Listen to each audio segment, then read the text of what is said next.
స్కూల్కి వెళ్ళాలని లేదు డాడీ. అమ్మో మీ అమ్మ రాక్షసమ్మ, ఒప్పుకోదు. డాడీ స్కూల్ బస్ మిస్ అయిందని చెప్దామా? ఈ ఐడియా ఏదో బాగుంది, రిటర్న్ వెళ్ళిపోదాం పదా.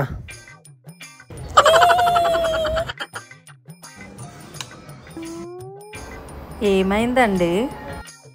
స్కూల్ బస్సు మిస్ అయ్యింది, రేపు నుంచి మనం తొందరగా వెళ్ళాలి. నువ్వు వెళ్ళి రూమ్కి వెళ్ళి చదువుకోపో. ఆగు,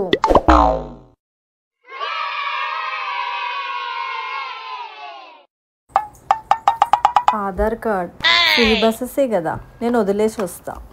హా